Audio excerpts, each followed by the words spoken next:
Hey everyone, Wiggles here. In this video, I'm going to show you how to complete the Forest Gemini raid on Elite difficulty in Tarisland.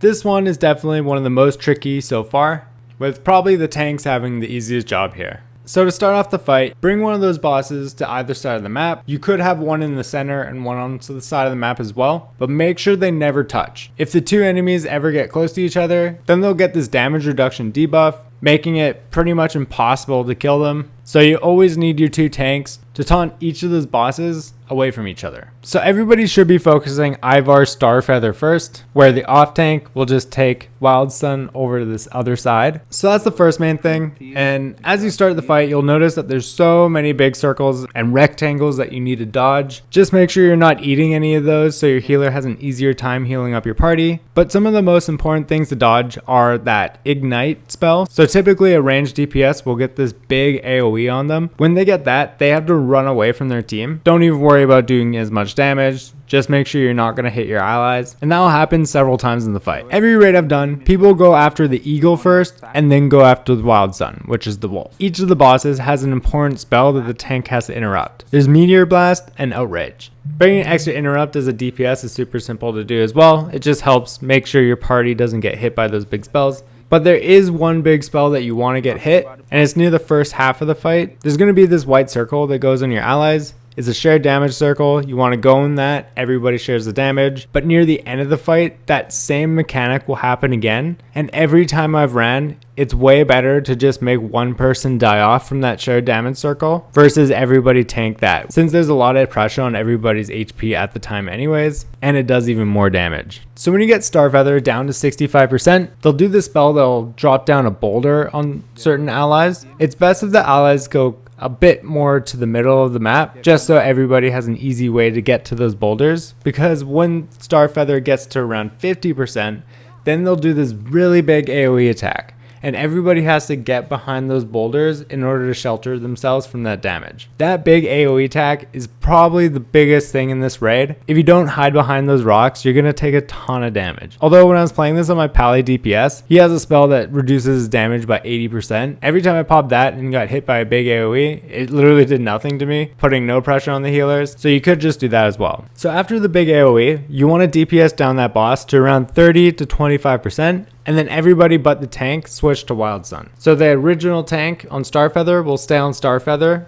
and Starfeather will stay on the other side of the map. And then all the DPS go straight to Wild Sun and damage him down as fast as possible. This is more of an easier part of the fight. There's way less things you need to dodge, especially as the melee DPS. Wild Sun will leap back to Starfeather, and when that happens, just make sure the tanks taunt them back apart from each other. There's going to be some other big AoEs to dodge. But other than that, make sure that you're getting your interrupts off, because it'll really help your party out. Things like HP potions really help at this time of the fight too, because there's a lot of pressure going on in everybody's HP. And then when you DPS down Wild Sun to about 25% as well, then you can start splitting the DPS. So it's a bit hard for a melee DPS to get between the two bosses. So I stuck on one of the bosses while I knew some of the hard-hitting ranged DPS on my team were hitting the other boss. And these two bosses at this time, when they're both at 25%, they need to go down together, because when the boss is near death, it'll become invincible for 10 seconds. And when the difference between the HP and the HP of the other boss is more than 5%, then they'll go through this invincible status, and the HP of the low boss will recover to the same amount as the HP of the other boss. I hit to this mechanic like 2 or 3 times in a raid,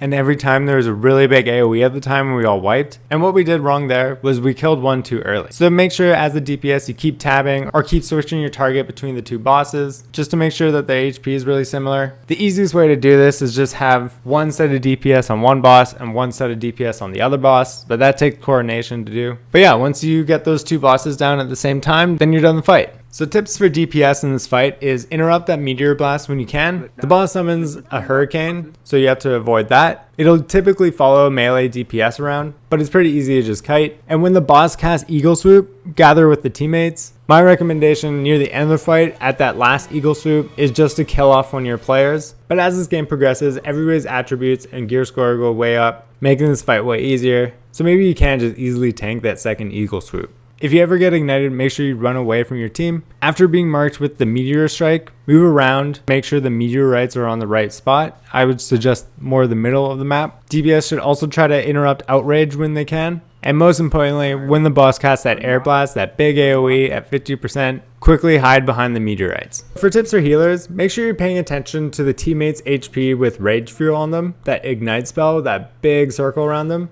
They take tons of damage.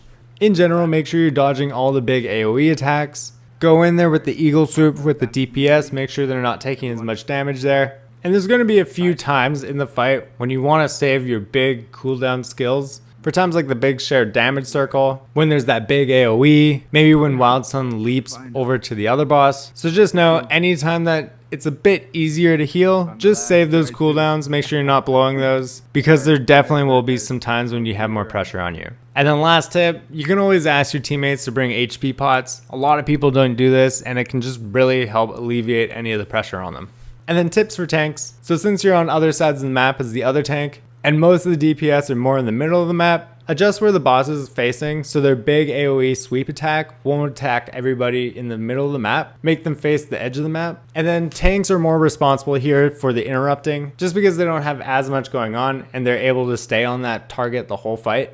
If the tank's ever marked by meteor strike, it would help for them to move a bit more into the middle of the map, just because that's where all the DPS are. And yeah, just like DPS and healers, make sure you're not getting hit by air blast, because that will be way too much damage. And then my last tip is the fight can get pretty hectic in the last like 10%. Just make sure you're sticking to the same mechanics, keeping the two bosses away from each other. Never let the two bosses touch. They'll hinder your entire raid's damage by a ton and possibly wiping your party. And if you miss any of those interrupts for things like Outrage or Meteor Blast, get ready to use all your defensive cooldowns, because there's a high chance one of you is gonna die. But yeah, that's it from me. I hope you found this video helpful. If you did, please give it a like so YouTube knows it's a good video and it'll recommend it to more people like yourself.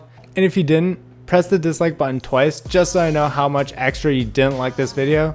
And please subscribe to my channel to see more great Tarisland guides. Alright, have a great day everyone. Cheers.